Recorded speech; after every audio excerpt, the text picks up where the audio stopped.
You've been staring at your retirement account for 17 minutes. The button says, increase contribution by 2%. 2%. That's $83 a month. You can afford it. You know you should do it. Your finger hovers over the mouse. But you don't click. Because what if you need that $83? What if something happens? What if the market crashes next week and you just locked up more money you can't touch? So you close the tab. Tell yourself you'll decide later. You've been telling yourself that for 8 months. You're not indecisive. You're not irresponsible. You're terrified. And that terror is costing you more than any market crash ever could.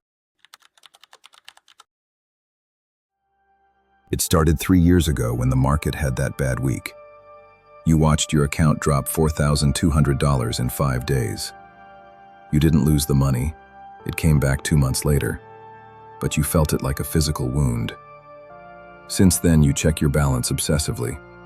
Not to make decisions, just to see if you need to panic yet. Monday morning before work, Wednesday during lunch, Friday night before bed. Sometimes twice on Sundays. You haven't changed your contribution in 3 years. You know compound interest matters. You've read the articles, seen the charts, calculated what an extra $100 a month for 20 years would become. But you can't pull the trigger, because increasing contributions means less cash in your checking account, less buffer, less safety. What if your car breaks down? What if you lose your job? What if? Meanwhile, you have $8,400 sitting in a savings account earning 0.5% interest. You know you should invest some of it. You know inflation is eating it alive. But investment accounts feel dangerous, volatile, like putting your money on a roulette wheel. So it sits, safe, stagnant, shrinking in real value every single month, while you watch YouTube videos about investing and never actually do anything. You're not alone in this. You're not uniquely anxious. You're just human, responding to uncertainty the way humans have for thousands of years. By freezing, by hoarding, by choosing the comfort of inaction over the terror of making a choice you might regret. If this sounds familiar, it's not because you're a coward or financially illiterate. It's because you're human.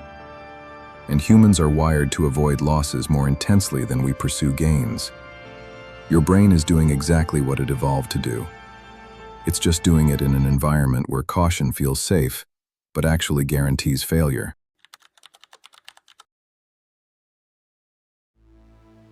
What's happening here is a psychological response called loss aversion. Your brain feels the pain of losing $100 about twice as intensely as the pleasure of gaining $100.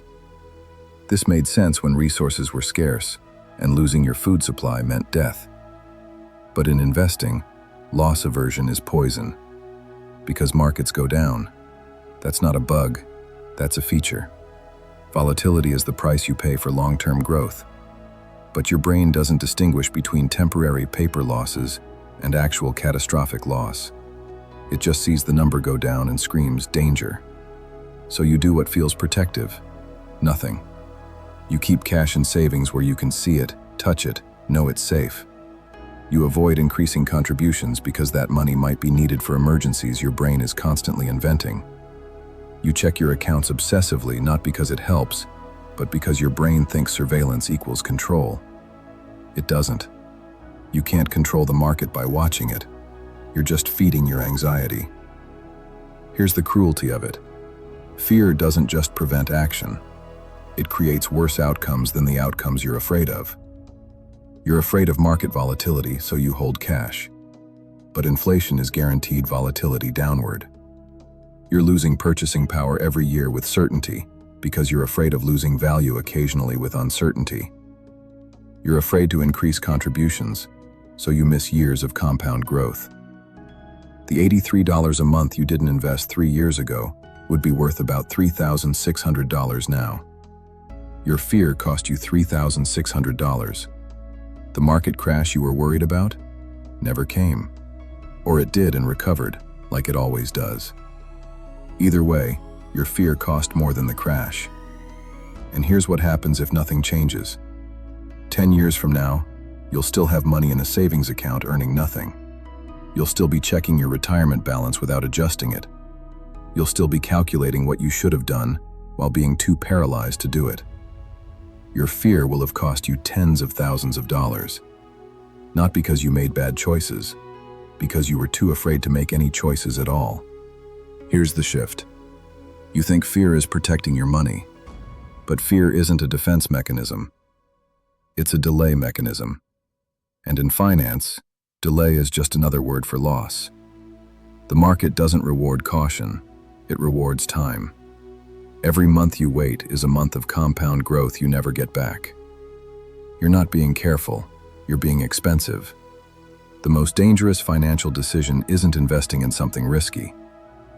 It's letting fear convince you that doing nothing is safe.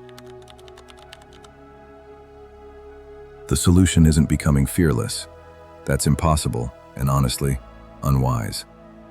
The solution is building a system that works even when you're afraid. Because you will be afraid. Markets will drop, headlines will scream crisis. Your brain will beg you to sell everything and hide. The question isn't whether you'll feel fear, it's whether fear gets to make your decisions.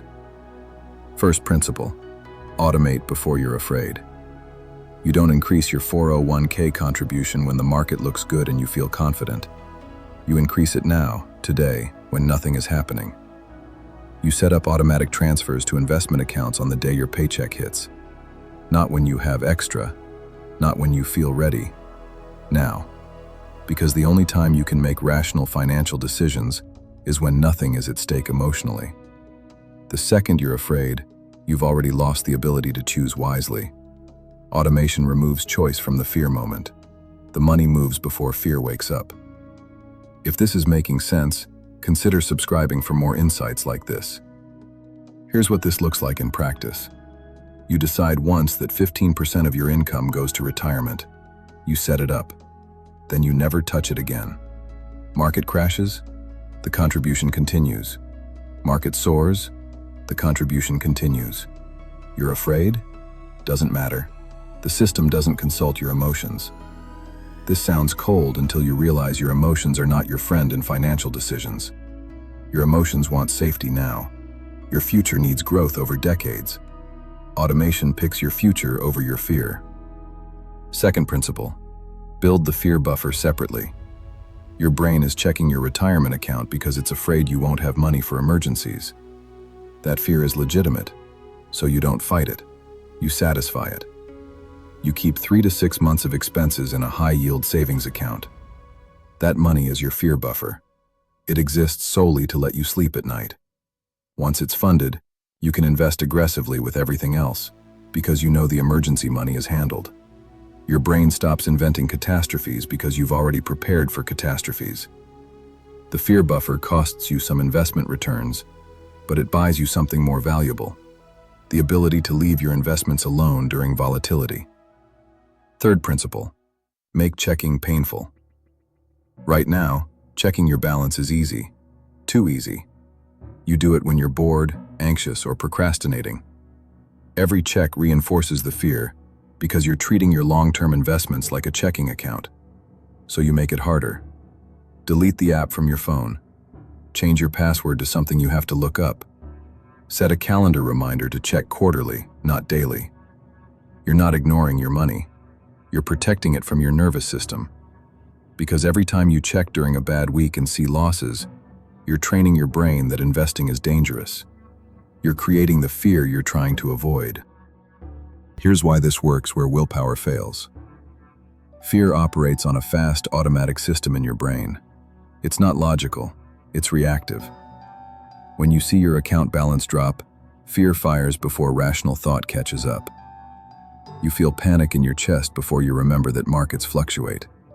That's not weakness, that's biology. Your brain is trying to protect you from saber-toothed tigers that don't exist anymore. Fighting fear in the moment is exhausting because you're fighting evolution. You're trying to out-logic an emotional response that doesn't care about logic. It's like trying to talk yourself out of flinching when something flies at your face. You can't. The flinch happens. The fear happens. But you can design your financial life so fear never gets access to the controls. Automation means fear can scream all it wants. The money is already invested. The fear buffer means fear can invent emergencies. You've already prepared for them. Reducing checking means fear doesn't get fed with constant updates that trigger more fear. You're not eliminating fear, you're obsoleting it. You're building a system where fear is irrelevant, because all the important decisions were made before fear showed up. That's the difference between white-knuckling your way through market drops and sleeping soundly because you know the system is handling it. Same market, same volatility. Different emotional experience because fear doesn't have veto power anymore. This requires one brutal afternoon of decision-making. You sit down and choose your numbers. Retirement contribution percentage. Emergency fund target. Investment allocation. You choose them based on math and goals, not on how you feel. Then you automate everything. Set up the transfers, delete the apps, write down the plan.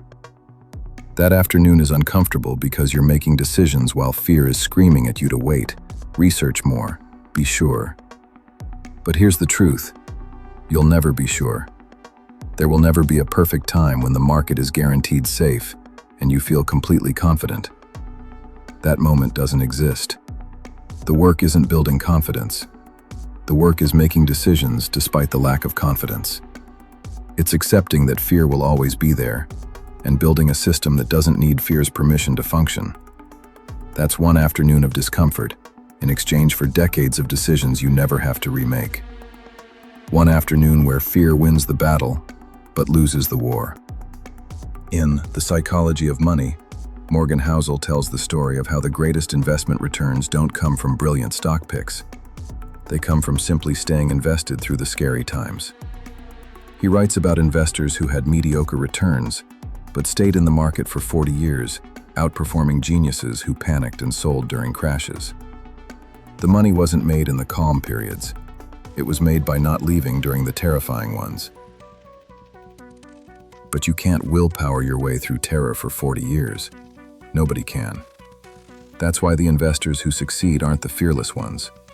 They're the ones who built systems that didn't require courage. They automated contributions so they were buying during crashes without having to think about it. They stopped checking daily so they never felt the full emotional weight of the drops. They weren't braver. They were smarter about removing opportunities for fear to interfere. The market rewards time, but time only works if you don't let fear interrupt it.